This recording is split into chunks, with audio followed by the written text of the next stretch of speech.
ready to go. Can you hear things? Yeah. You look good. No, you look good. Well, I know that. It's just a fact. Okay.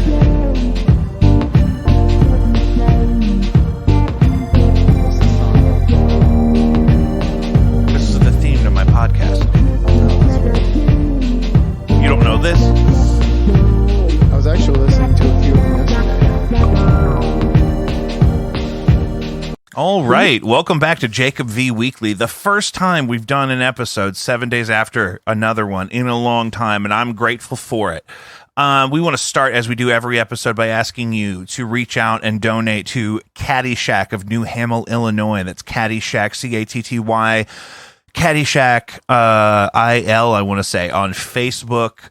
They have a legit website, and they're a real DIY cat rescue operation. There's no big secret bag of money. There's no diabolical tax criminals involved. Really great folks, good friends of mine. Also, Patreon. I actually wanted to go ahead and take a minute to thank all of my patrons by name.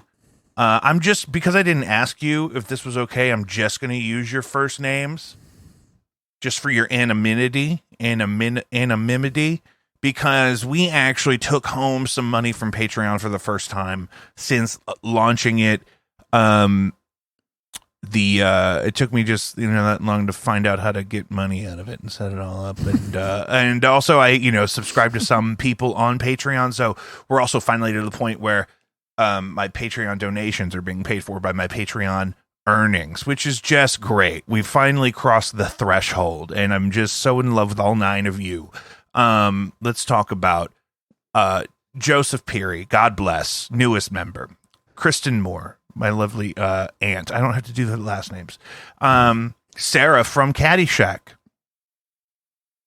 Tom, good friend of mine, Tom, has got an album in the works. We'll talk about that when it's here. Austin, Doreen, some OGs. I could not do it without you. My brother, who co-hosts the show frequently, Clay, the love of my life. He has a beautiful voice. He's so great. Everything about him is great. He was in the recently what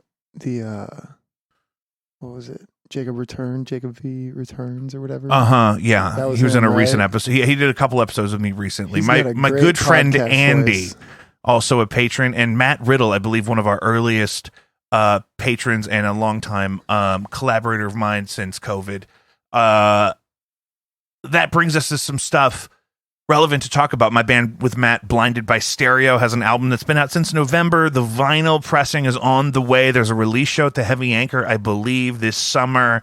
Stay tuned for that. But the album is available for streaming right now. That's Tape is the name of the album. It's an acronym. And Blinded by Stereo is the band. Great stuff. I love that stuff. And with me today, sort of new to the podcast environment, my good friend Dee Dee Ludbrook. Hello. Is here to talk about our band, No Antics, and we'll get into some of our history between us and whatnot. And I'm just so happy that you're here because we have news, immediate breaking news, new material, a brand new music video, and a brand new single from our band No Antics drops. Is it tonight at midnight or is it like 7 a.m. tomorrow? I believe it's tonight at midnight. Yeah. Yes. And so we just finished this video a couple weeks ago here in and around my Southampton home. And we pulled a fucking kid from the skate park who has a camera. And I basically, I fucking love Dean. I wish Dean could live upstairs in my guest bedroom and we could just shoot things all day. That's my fucking dude. He's so easy to work with, and he really let me step in and be the adult in the equation and direct this whole fucking masterpiece. It was exhausting. And shout out to our dear friend and collaborator, Molly, who did the majority, I believe, of the editing, and she's very gifted in that regard. And her and I kind of collaborated to engineer the final product of this single that's coming out tomorrow entitled Grocery. You've seen some of those pictures leaked. The video and the song are coming out April 8th. So we are so excited. Do we have a date lined up? Are we playing a show someday? Is it Friday the 13th? Is that the next one? Yeah, we have one at the music record shop. That's coming up just a couple weeks. And you know what? Shout out to the music record shop. They have been so nice to us. And we were just on their, I don't know if you want to call it a podcast or a YouTube show, but the Subterranean Boat Show is a show about local music, and they had No Antics on to sort of sneak peek some of our material, and that just came out 41 minutes ago Central Time. So the Subterranean Boat Show with No Antics now live on YouTube. And I've been just I thought this was a great opportunity to get my podcast out for the week, number one, but also because we have this deadline we have stuff dropping every minute of the next 24 hours. It's insane.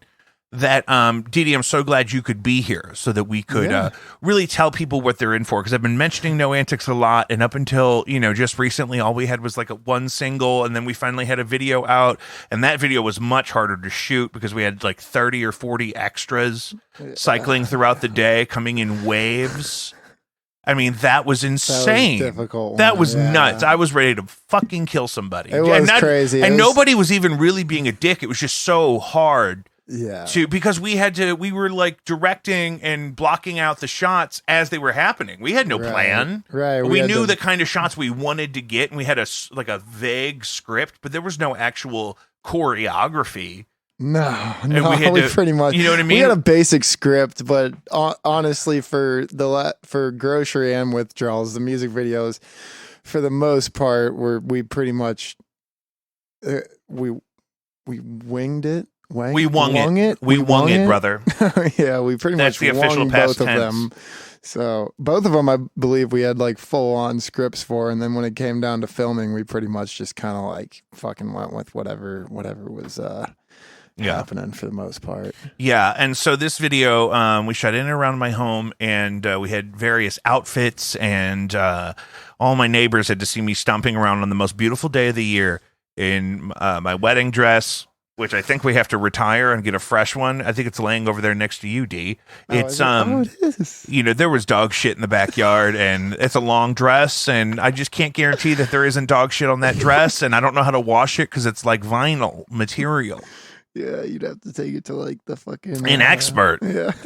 So, like an old Korean family on a mountain. Yeah. You know what I mean? That seems like it, So No Antics, we call it modern femme grime. It's an alternative rock band. It's a contemporary alternative rock band. It's pretty heavy, often on some of the guitar tones and implementation, and the bass is just ridiculous. The way our friend Tyler plays bass is so ferocious and passionate, and not at all wild, just thick and loud and strong and proud and thick. And so it's I've been really yearning for a project like that where there's a distinct character to the bass that I don't necessarily have in my own arsenal of most tone. people don't play Yeah, like you Tyler. really gotta. Yeah, you really have to have a specific set of experiences to be able to throw that much power into the bass. And then, of course, we have our dear friend Miles on drums, who is just the combination of like one of the heaviest and one of the funkiest dudes in the biz.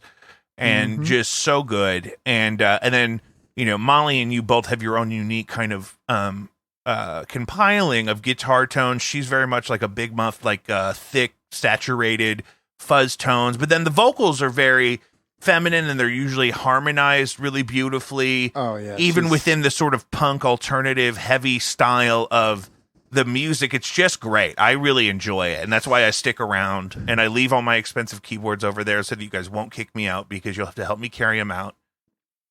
Well, also, just in case we ever we could just sell them. Yeah, that's really true. Fuck you over, Yeah, no, I mean, it would be okay. I mean, I'd recover. Yeah, I mean, you'll get over it. Yeah, we'll just have a little extra money in our pockets. Yeah. Yeah, I think that's a really good plan. And then, we could we could hold Tyler for hostage. And, we could never do it without you, Jacob. We have a really good time. So, and I kind of ended up, because you and I were in a band called Ground Control, I kind of came in what turned out to be kind of the end, and really only served in like a live capacity. We cut some of a single. I don't know if we finished it. And I have it in this computer. I could look. but I'm busy talking to you. Yeah. And then that kind of turned into No Antics. It's basically three of us from the last incarnation of Ground Control, which had plenty of great members with memorable contributions over the years. So there's been several people in that band, and you guys had a fun reunion show with one version of your lineup that was great. Oh yeah. And No Antics was all in attendance, but then it became like half of Ground Control and your roommate, and then some lady. Yeah. I don't want to go through necessarily the traditional nitty gritty of the band because Subterranean Boat Show just came out, and we do want you to watch that. And they ask us some more introductory questions, so that's a great primer for the project. But overall, Dee Dee, kind of talk to me a little bit about where does your musical background come from? That's kind of one of those questions that's just so hard to answer because I couldn't tell you like exactly when the moment was that like the music hit, because I feel like there's always that point early on in your life where it's just kind of like sounds and you don't really understand it. And my family, like growing up, they were always playing music and stuff, but it was like my parents and I'm the second oldest, so it's not like I had like a way older sibling who was like, yo, you got to check this shit out. It was pretty much just, it came along, whenever I got into high school and was shown the bands that I really connected with, like like Sublime, Slightly Stupid, fucking like all other bands that begin with an S. Yeah, basically all the bands that start with an S. But really, I would say that the thing that really got me into it was meeting some of my friends throughout high school who would kind of just throw me different songs and different bands to check out, like daily. And so it was a communal experience for you. It was kind of accelerated by the other friends that you were making along the way. Definitely. I was definitely a late bloomer into like the music world because the school that I went to, and in like middle school and grade school, like there wasn't really a music program. Nobody like that went there was really like too musical or into the arts. It was very like a very like sports kind of school. It was kind of like that kind of group. And then I got to high school where like I got to meet all these different kinds of people with different kinds of interests, and that's really where I found I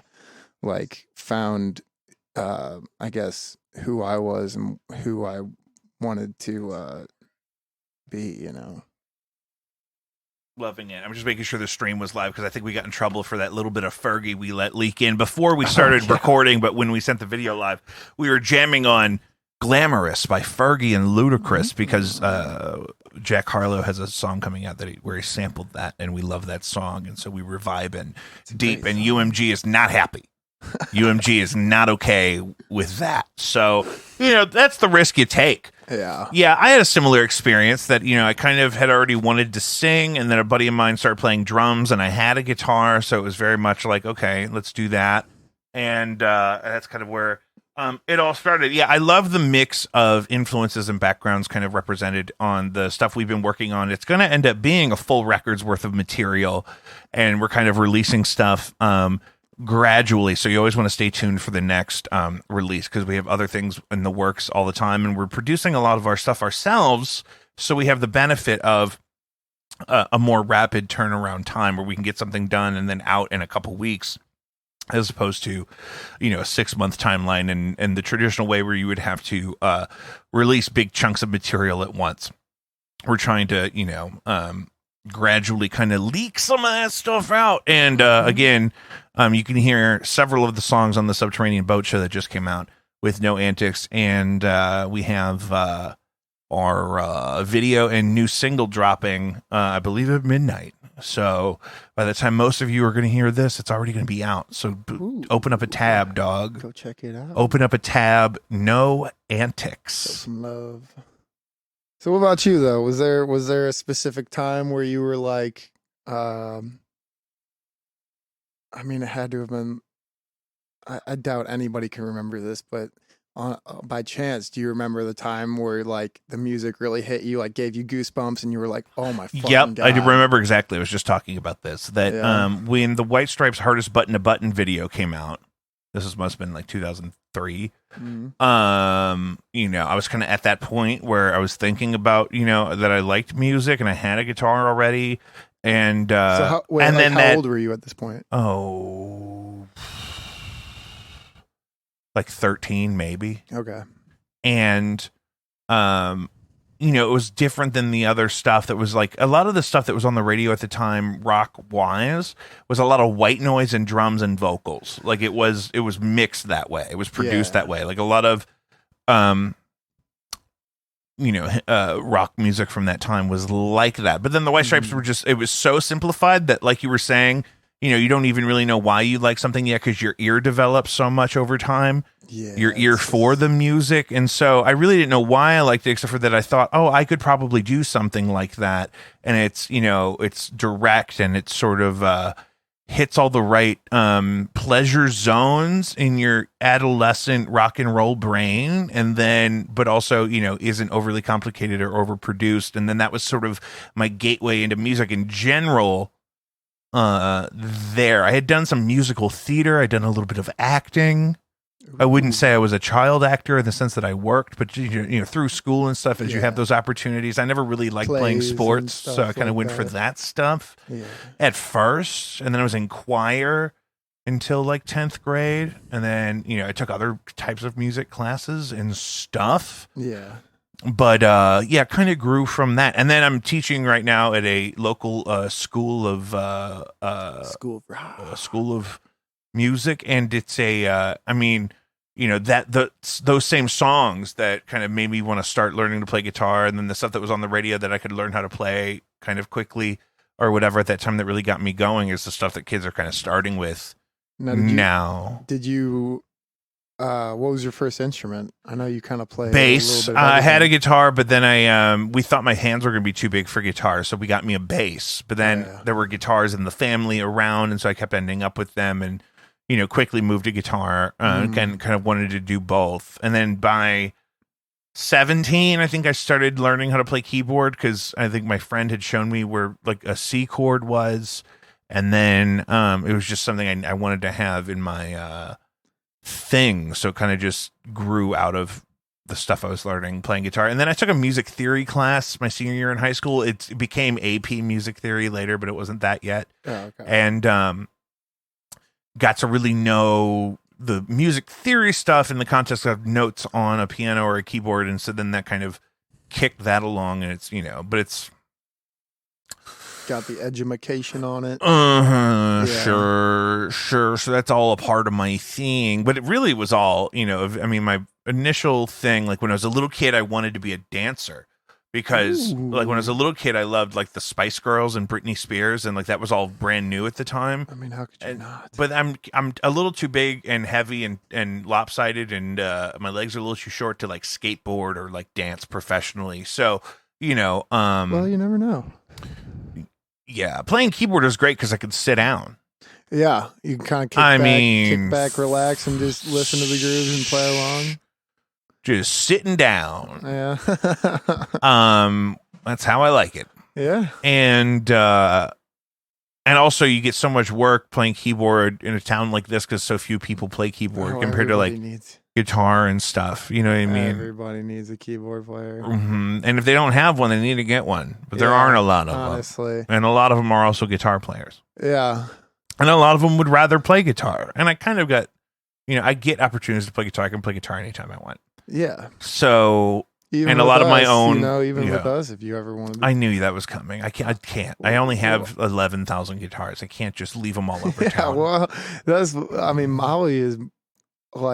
Molly also plays keys, and that's it would true. Be super cool eventually to get you on a song playing guitar and singing, and then she can. I do like hiding behind the keyboards because I'm so much older than all you guys, and it's looked like is it the guy's dad? Does he own the PA? Who is that? I don't know. They're like, that's that cool fucking dude. Oh, that's the wizard, brother. It's the wizard. I think I'm gonna start dressing like a wizard. But that's funny that you say. I also started on bass because, so I attempted my first attempt at music, and this is before I really like got that feeling for music. My first like attempt was bass, because one of my best friends, his dad played in a cover band, and he played bass, and so I would go over there and just fuck around on his little bass On his in bass? his basement. Yeah, and I didn't know what the fuck I was doing. Oh my god! And so I went and I took a few bass lessons, and nothing really ever came from it. But that was way before I really got into music. So that was about 4 or 5 years before I even picked up a guitar again.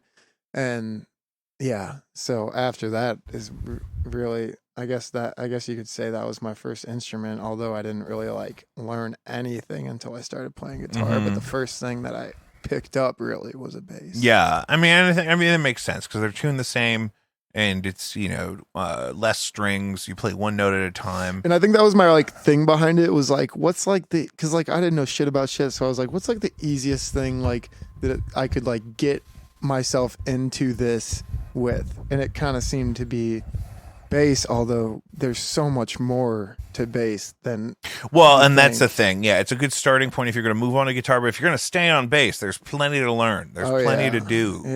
Yeah, so I teach bass and keyboard on top of guitar also, so that's been that's been crazy. So I've been trying to do that thing of like with my kids that are sticking with bass and doing the bass thing. I'm like, listen, we gotta study groove, brother. We gotta talk about funk. How old are the kids that you're teaching? Anywhere from like 7 to like, I have a 48-year-old man. Yeah. What are the younger kids in? Like what like, I remember when I didn't take guitar lessons for very long, but I remember when I did for those couple months, I would always come in with a new song that I wanted to learn. Is there like, what are like the 7-year-olds into right now? Because like I have no fucking idea. Well, we start them with things like, a lot of them start with something like Seven Nation Army by the White Stripes. Well, I'm asking, like, is there an artist or like? Well, that's funny because the spectrum is crazy. Yeah. Because I have a kid who plays keyboard who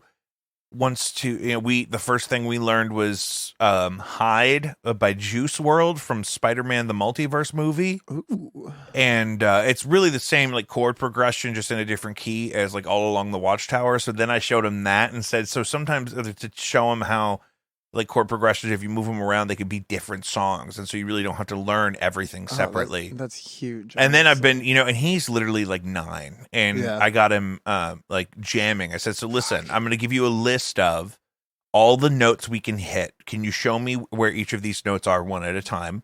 And then we're going to play along to this track. And I just want you get to choose. I just did this fucking spiel for 5 hours today, but I love it. It's kind of this thing I've been crafting. And so I say, okay, so we're in G minor. So you get like these 8 notes, and you can hit those anywhere on the keyboard at any point. You're just going to try to do it in a way that sounds good to you, right? Yeah. And so basically forcing them to rip a keyboard solo over like an entire jam track. And if it's going well, I'll let it go. The jam tracks are like 10 minutes long. Yeah. And then if it's not going so great, then I'll give them like 90 seconds and I'll let them kind of struggle with it. And then I'll say, okay, so what do you want to try differently? But usually it's been going that they just want to rip it up. And some of them, I mean, even though they've never improvised before and they're so new to their instrument, you can like hear their voice in it. Oh, bro. I have this one kid who plays less notes, but very like delicately chosen. Yeah. And the melodies that kind of emerge are very, sweet. And then the other kid was he really liked minor thirds and doing like a bluesy kind of a thing, and they're children who don't even know what they're doing, but we're doing like kind of solos, brother. We're doing solos. You can kind of see how Mr. V is back, class is in session, and we're doing solos, guys. Yeah. And it's that's kind of one of the scariest things, dude, is when I remember like Miles, our drummer, he was in a band Brainwaves in high school, and this is like they were kind of they had been going for a few years, but when I actually picked up a guitar, really, we would go to Brian's house and we would jam, more or less they would jam, and every once in a while I would attempt to pick it up and nothing really would ever come to it. But the scariest thing is like improvising in front of people who know what the fuck they're doing. Oh, when yeah. you don't. Yeah. That But is you know the what? scariest thing. One of my first days here at the school I'm working at, they just come back from a conference and they were talking about Victor Wooten's book, The Music Lesson. Mm-hmm. Victor Wooten, the bassist. Yeah. And basically the conjecture was that, the goal is to allow new students of music to jam with experts. So creating opportunities for them to experiment in that way, in a way that's safe and where they can learn constructively and not, and that's the best, and not flub a guitar solo for the Right. first time in front of people in an actual performance setting. But it's just something that I've been talking to them. So you were asking, what do they want to learn? And so they definitely, songs are definitely a part of it. A lot of them play in the groups and they want to, they have songs they have to learn for those different groups they do, but also they have songs that they like that they want to learn. And then I also explain to them that if we're going to learn a song, we're also going to spend time on the techniques that you need to play the song. Like last Saturday, I taught Mary Jane's Last Dance 5 times in a row because it's a great way to practice those open chords, but start adding right hand rhythm to it. The bends. And the hammer-ons and stuff. And so whether you're playing the single notes along with the bass line or whether you're doing the full chords and trying to completely mimic the rhythmic structure, it's helping you move from that A minor to that G to that E minor 7 to the A. Like it's getting you to practice those chords that are in thousands of songs, and also keeping up with the tempo is really hard. You don't want to get in a habit of starting to play something and then stopping and starting over when you mess up. You want to play through the mistakes. And you and me talked about this, that when you're playing music, it's a thing that exists in the space, independent of you. It's going to keep happening if you stop playing, and it's not going to start over with you if you mess up and you want to start over, unless you make everybody stop and you totally derail the whole thing, which you should never do. Right. You should just jump back in when you know where you are, right? Yeah. And that's how you learn how to do those things. You know what I mean? And also some archaic habits, like if you're used to playing a G chord a certain way, but it makes it harder for you to get there from an A minor chord. There's other ways. I play guitar every week for money, and there's different. I never hit a G chord like it looks in the book because I usually can't. Your own way. I have these big chubby fingers. I usually don't have the way to hit that major third anyway, so I'm already blocking that out. So we can use 2 fingers, brother. I'm doing it over here. We could just stretch my penguin flipper. Well, that's the fretboard. Jimmy way, man. You can play. Don't start. You can play a C major bar chord the way it tells you in the book, or you can hit it the Jimmy way, Jimi Style, and just use your index finger. Jimi Style should be like a secret menu code word at Steak and Shake or something. For real. What would Jimi Style be if you got a steak burger Jimi Style? How would it be different? Shit, man, they'd have to grill it on a motherfucking. They'd have to grill it on a record. They'd have to grill it on an old blues spinning record. That would melt. It would melt. It would have hard. They'd have to vinyl on find a way, man. So maybe the grill just looks like it doesn't have to be vinyl, but it could be a record made out of iron. Yeah. Cast iron. Yeah. It might We be should make heavy. cast iron skillets that look like records, Dee, and we'll sell them at festivals, and they'll get left behind, and they'll be very heavy. And that's how you grill a burger Jimi Hendrix style. Put some fucking, make some BB King. You know what? Shout out to I don't think I talked about this on the show, but Subterranean Boat Show with No Antics that just came out an hour and 5 minutes ago. We all picked a record from the store and talked about it and talked about why we liked it. And I picked one by a band called Survivor. And the lead singer of Survivor was a man named Jimmy Jameson, who went on, he spelled his name Jimi, like Jimi Hendrix, but I know you were talking about Jimi Hendrix. But Jimmy Jameson then went on to sing the theme song, I'm Always Here, to the show Baywatch. Oh, damn. Which is I've never actually seen that. Which was one of the earliest songs I ever remember. No, I used to sit at the kitchen table at my aunt's house and watch Baywatch on a little TV in the corner. And the song has like really dramatic piano and big drums, and it's very good. I would play it, but UMG would probably cancel the rest of this video like they tried to tried to get me at the top of the hour. No way. Oh, so everything is interconnected. The world is a simulation. Do you subscribe to my Spotify playlists? You piece of shit. Playlists? Yeah, we're not. I make a new playlist every month.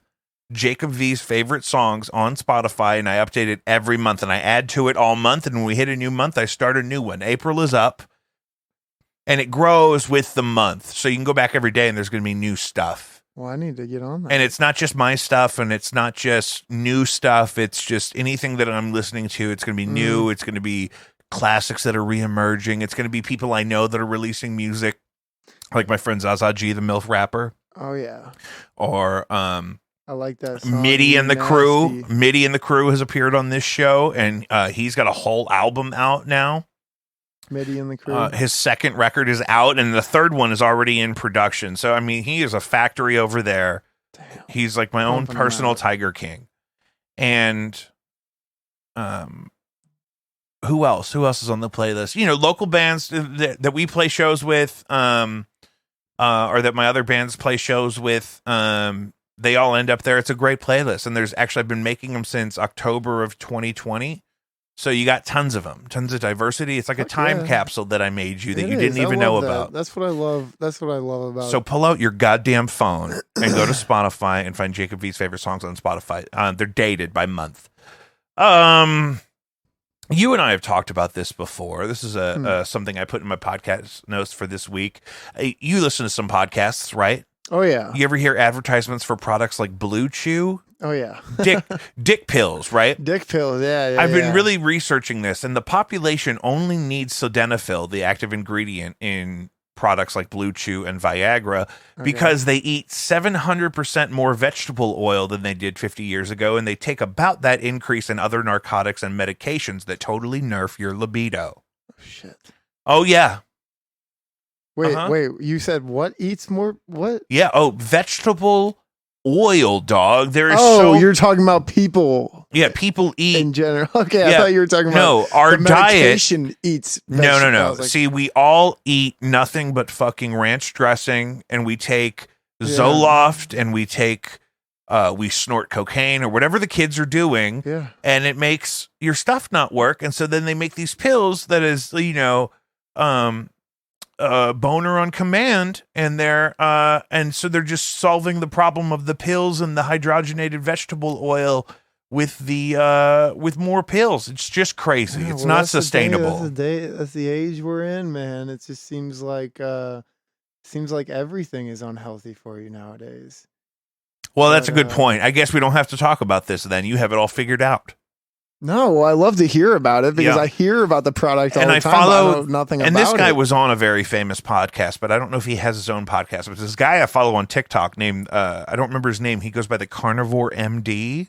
And he's a doctor who, studies nutrition and metabolic health. Okay. And kind of turned me on to some of this stuff that like we eat a lot of the wrong vegetables, and we kind of act like we're not supposed to eat plants that, are actually made to be eaten. Like a pineapple is made to be eaten and introduced in the ecosystem that way in order to repopulate the pineapple trees. Whereas soybeans don't necessarily want to be eaten. Does it kind of come down to convenience? Well, yeah. And I think we really solved hunger with processed foods. Like hydrogenated soybean oil is in like everything. It's in corn. And also corn is in a lot of stuff that corn doesn't need to be in. Yeah. And, they use the fats and the proteins and the sweeteners from those products, despite their other chemical compounds that may not be the best for our evolutionary diet, right? Yeah. And to, deliver calories as efficiently as possible, right? Mm-hmm. And a lot of those plants activate processes in your body that aren't the best if you're trying to maintain a healthy weight and blood sugar and things like that, right? He goes into it on another podcast. I'm not going to get into the biochemistry with the names of all the shit, Right. but basically, it's like if you think of Mark Wahlberg's movie The Happening by M. Night Shyamalan Ding Dong, Okay, yeah. where the trees were releasing chemicals that would inhibit our own instincts of self-defense, and that's why people were throwing themselves off of buildings and stabbing themselves in the eye, because you wouldn't have sensors in your brain to prevent you from engaging in those impulses, right? That was the plot of that movie. But plants really behave that way. If a plant does not want some part of it to be eaten, the plants that are still around 70 million years into the earth or whatever, however long we've been here, 6,000 years if you're a Mormon, whatever it is. Mm-hmm.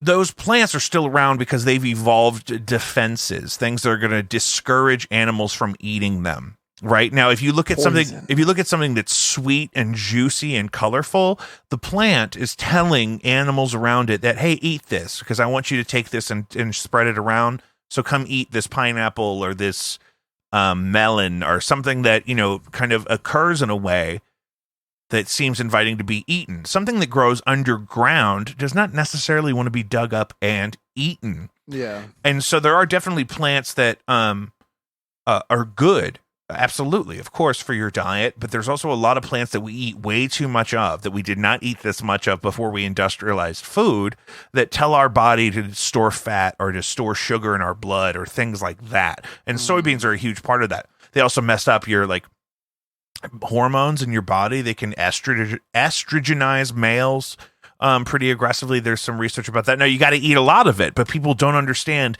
You don't have to be eating edamame to be eating soy. It could be in anything you're eating. It could just be in the grease that your food was fried in. Yeah. Yeah. I feel like a lot of the things that people cook in, like you were just saying, aren't exactly the healthiest, although it's literally not even what you're eating, but it's like, I would say it's not even like the things that people normally point to, like bacon or butter or something like that. Those are not necessarily as weird for you to consume as the sort of animal that you are, as something like a bunch of hydrogenated soybean oil. If you eat 4 fucking packets of ranch dressing from Jack in a Box, that's like 700 calories, and it's not even a actual buttermilk product. It's a salad dressing derived from, made creamy and long living, non-perishable by using the soybean oil that they then aerate and make fluffy and delicious. It's really fun. It's so good, though. It's so fucking good. Oh my God, when it hits your lips, Jesus Christ, corn syrup on your lips. Oh Christ. There's a reason we do it. It's not that we shouldn't do it. Yeah, there's a reason we do it. But that's it's just for example, there's this guy I follow on TikTok who, I'm a huge TikTok bitch, by the way. Yeah. Oh yeah, look at me. Oh, I'm a TikToker. Now, there's a guy on TikTok who started his kind of rise to stardom by, he decided he was going to home from work, which means he was going to protest the hours and pay conditions of his job by choosing to live in his cubicle. Ooh. It didn't go very well. It didn't last very long. And so now he lives in like weird places, and he does TikTok lives doing Zumba in these rompers that he makes himself. But I think his diet is 100% ham and pineapple. What the fuck? His diet is 100% ham and pineapple. He only eats ham and pineapple, according to him. That could be a front for, maybe it was just a joke he was making, but I've seen him eating those two things several times, and he kind of was talking about it once, and I'm like, oh, you know what? In the context of what we're talking about, it makes perfect sense. It does. Pineapple absolutely wants you to eat it, and I get mad at people to be like, oh, there's so much sugar in pineapple. I'm like, you're only mad about that because your metabolism's already fucked up because you fucking drink vegetable oil. Yeah, taking shots of that shit, man. Yeah, you're shooting canola oil to the dome. Yeah. And that's why your body, maybe has a little bit of a spike when you eat a little bit of fucking pineapple, Deborah. But also ham. I don't know that ham would be my first choice. But, I could live off of fruit and rotisserie chicken. I think I could too. Oh, dude, whenever we've done like chicken anyway. Yeah, and I think I prefer chicken to most things, Yeah. unless I'm really going to take my time and grill my own or fry my own steak. Like if I get a nice steak and I want to really take some time and season it and temp it and sear the bitch and you know what I mean? Yeah, and fucking deglaze that pan and shit. Treat yourself. But like I don't like to eat like ground beef. Like that's not like I don't really like to eat hot dogs. I'd rather have something that's a little closer to what the product would look like fresh out of the animal. Right. There's so much shit ground up into that. And one of the things that Carnivore MD does is he eats a lot of raw liver. He eats raw beef liver every day. Yeah, which is apparently really fucking good for you. Well, and it creates like a euphoric effect apparently because of the chemical compounds and the nitric oxide and shit. It's like that fucking This is what all the billionaire broadcasters are talking about on their shows is what if I only eat fucking elk that I strangled to death in the tundra because they can they can afford to make those kind of decisions. I don't like to eat McDonald's. I don't like it. Cheap, it's so cheap and easy, and you can kind of doll it up. Yeah, I do the bacon McDouble with no pickles or onions just for the texture, and I add mac sauce, brother. You want to talk about soybean oil? Yeah, and we're right back to where it's just convenient. Mm-hmm. You can go out, you can buy a steak. If I could drive up to like a kiosk and just get a rotisserie chicken and a pineapple. Drive-through rotisserie chicken. I seriously keep having this idea about I should do like a food truck where we just drive around and we'll drop off however many rotisserie chickens you need, and maybe we'll have a bucket of mashed potatoes that we could sell you.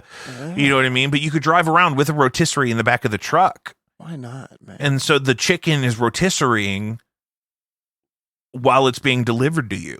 Well, you know what's crazy? This has like absolutely nothing to do with. I mean, it kind of does.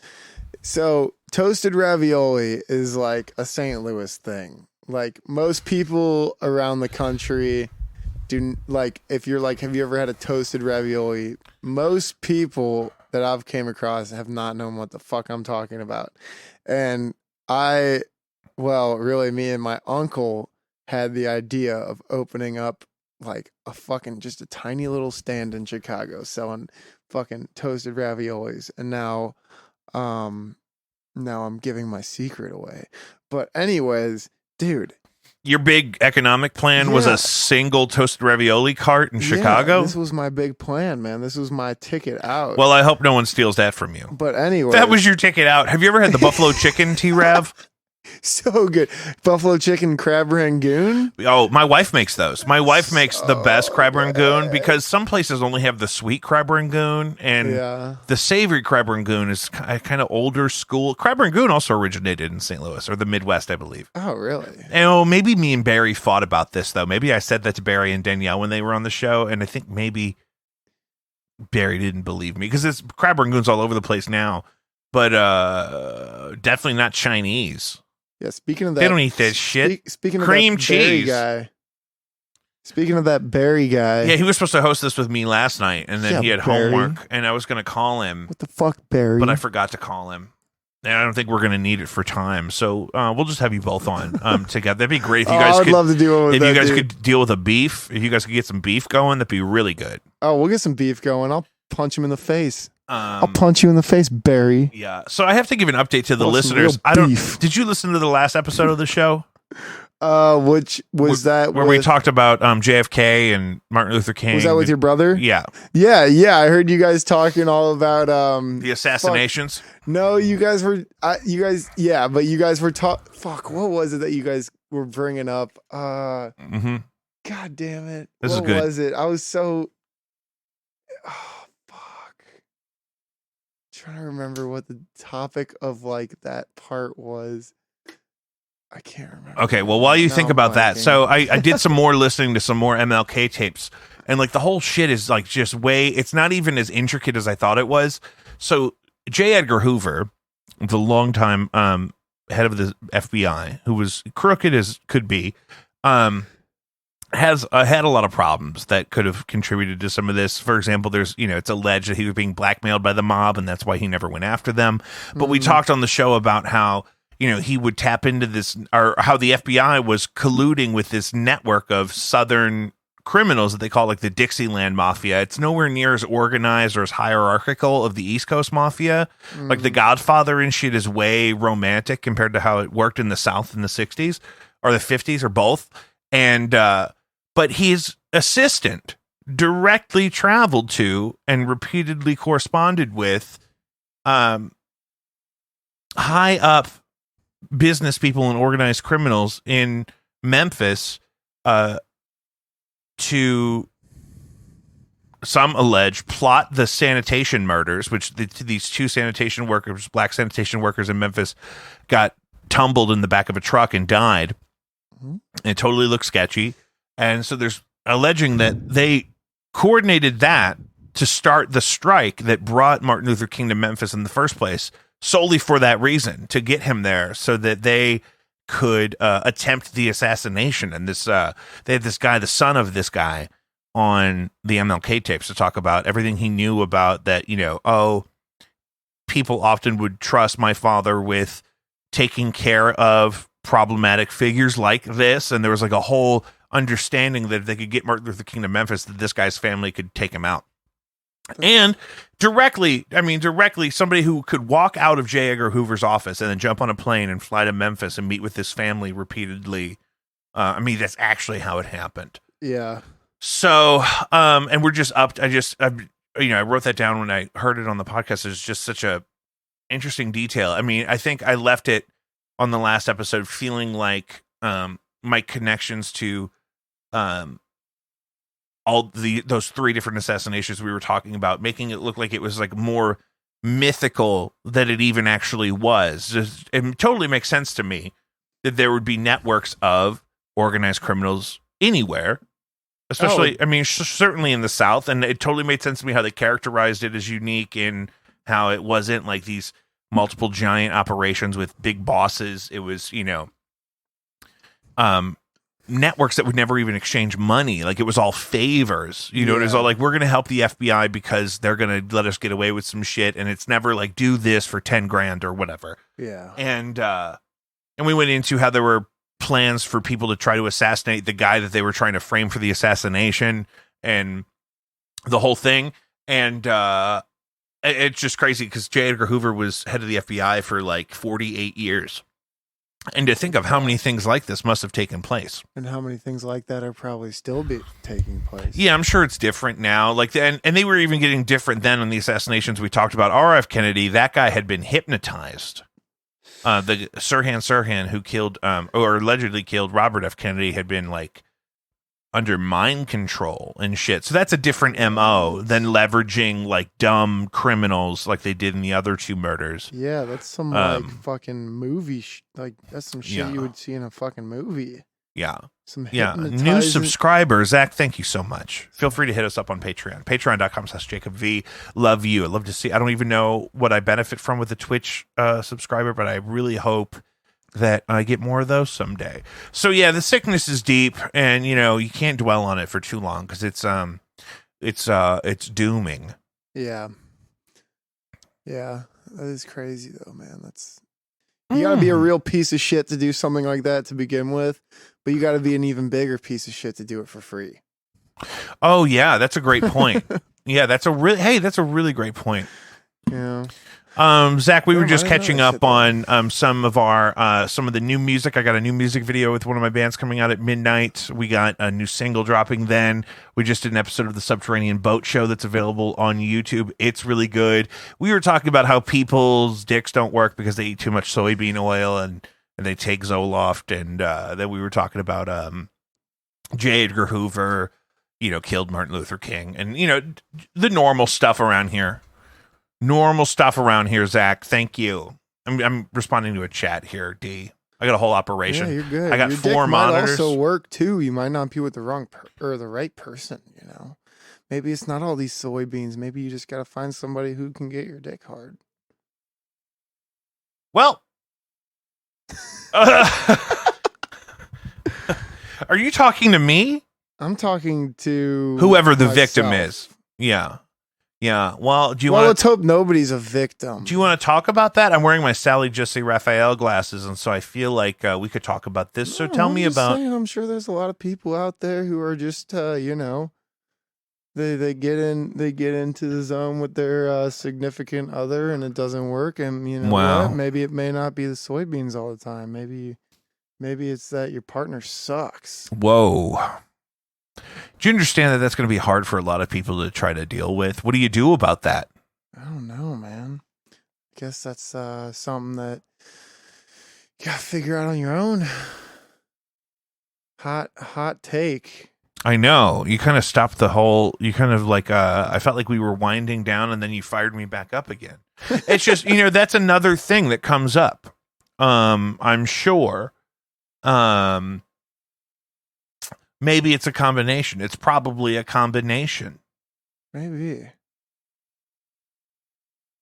Do you worry about that with like your generation? Like because you're a little bit younger than me, and so you could speak for people that are a little bit younger than you. Do you feel like there's like some aspects of society or monogamy or whatnot that don't really make sense in the context of the world that we live in? Well, I think that social media is really fucked.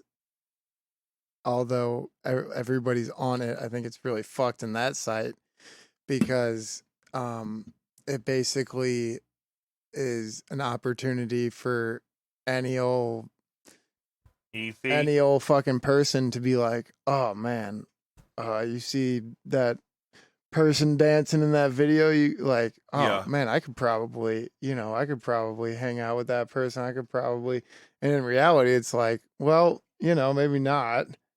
But I think that there's so many things on the internet now that are just unrealistic for.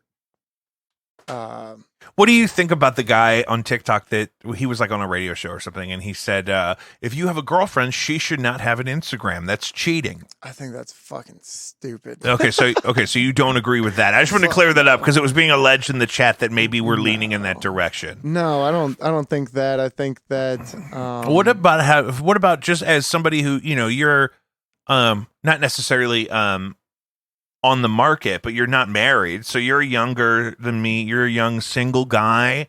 So, like, what if single? No, but single meaning you're not married. Oh yeah. That's what I was saying. That all those words I said before that's what that meant. Yeah. Okay. And so, like, what if you had a partner who had an OnlyFans? How do you feel about that? I think that it would be one of those things that it'd be a hard pill to swallow because obviously you don't want your partner out there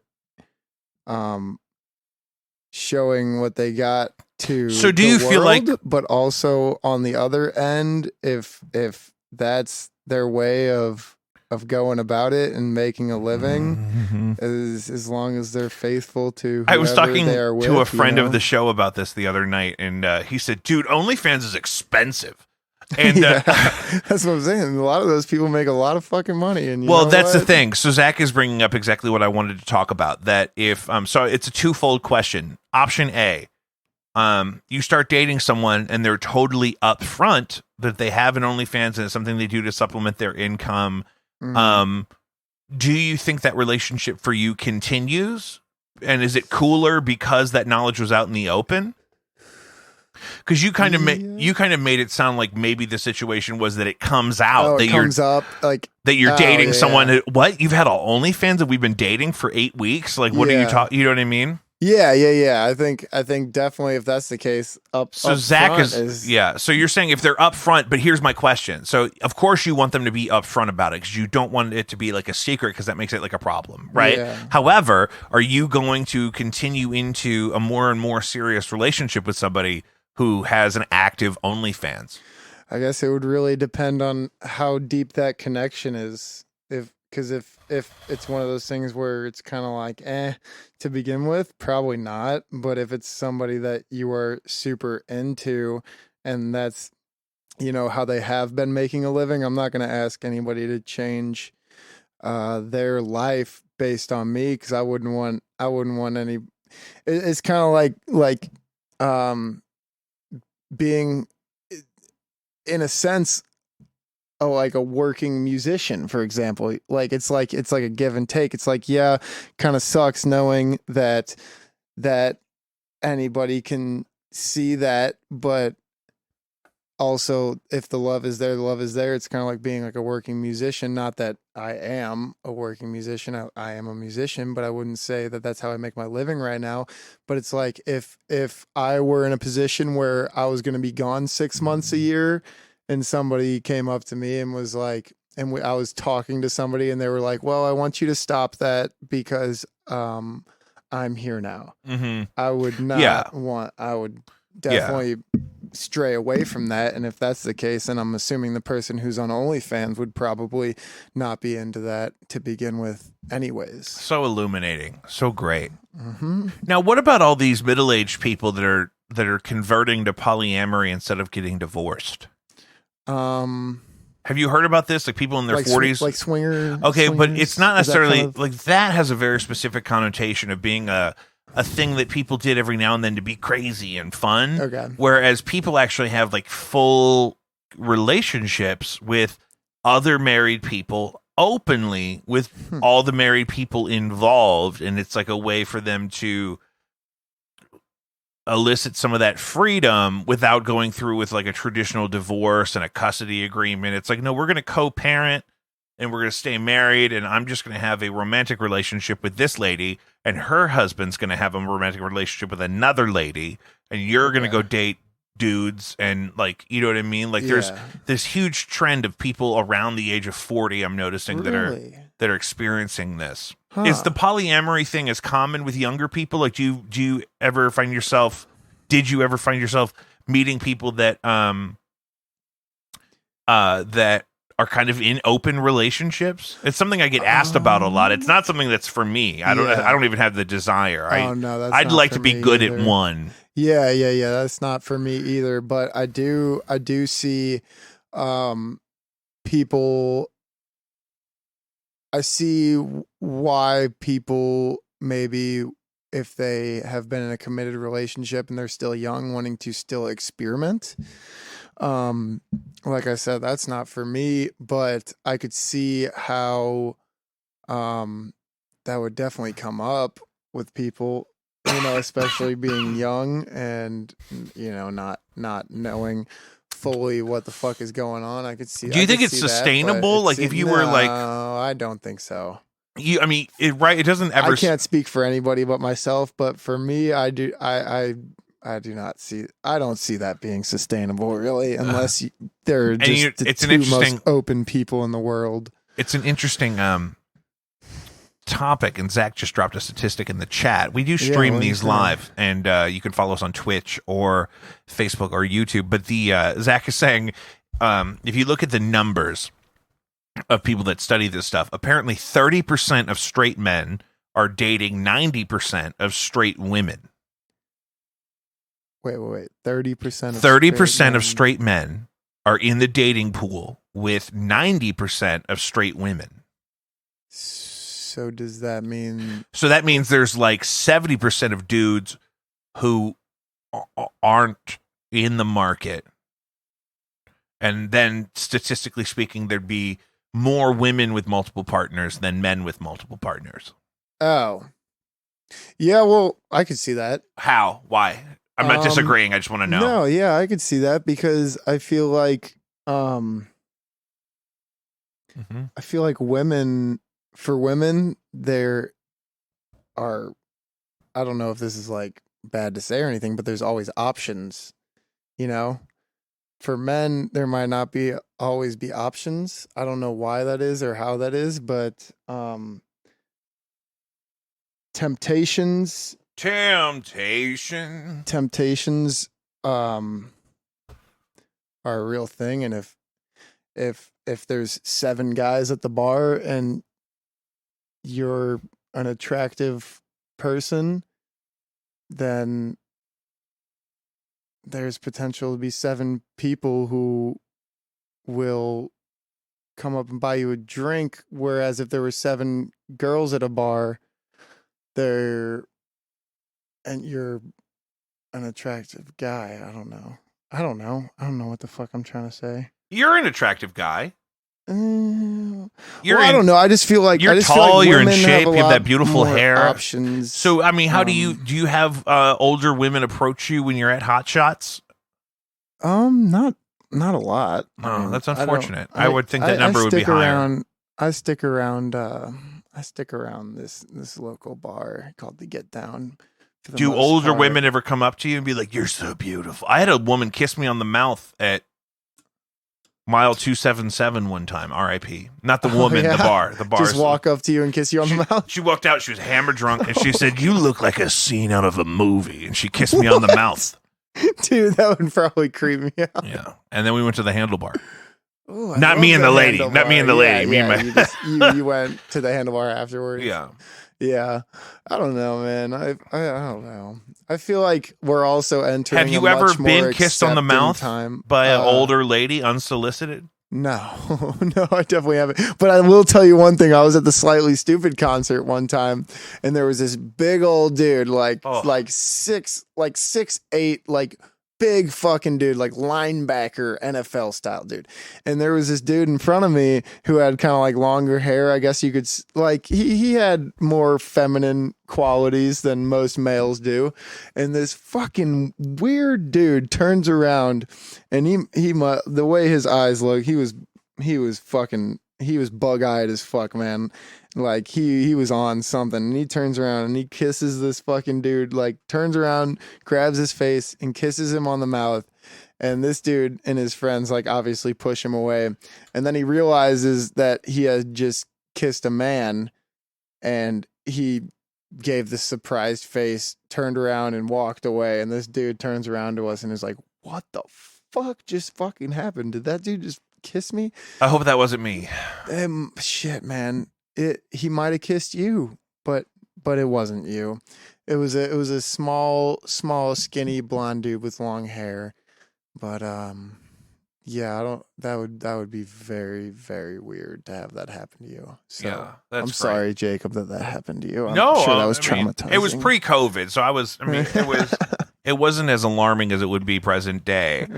And I wasn't married yet. I was with my wife, but we weren't married. So she was upset, though. She wanted to fight that lady. She wasn't there, and so she had to find out about it later. My girlfriend would want to fight that lady, I'm like, I can't pick her out of a lineup. I mean, she was blonde. She was old. She was my mom's age, easily. Oh, yeah. Yeah.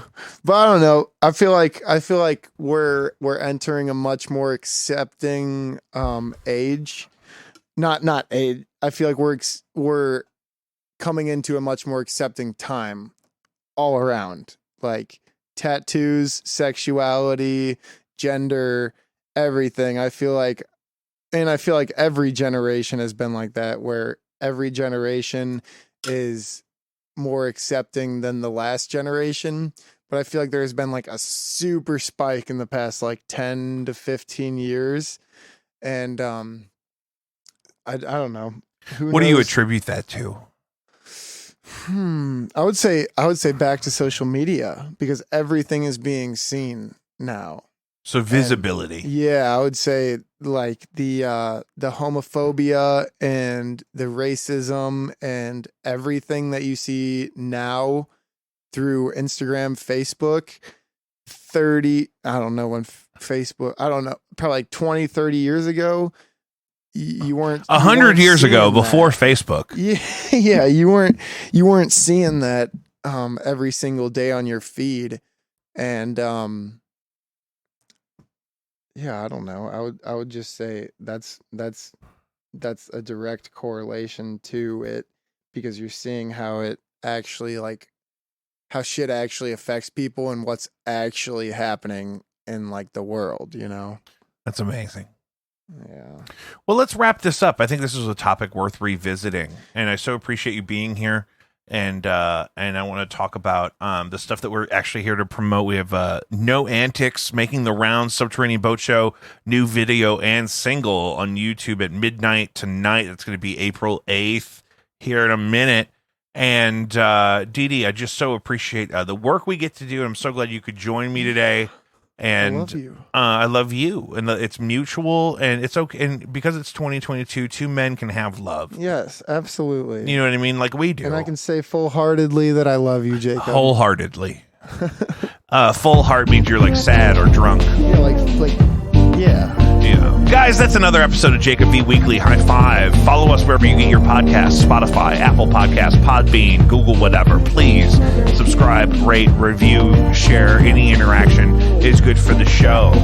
We have an Instagram page for the show at Jacob V Weekly where we post content and highlights and less now that, we don't have an editor, but we'll be okay. We'll be back. You can contact the show with questions or topics for future discussion.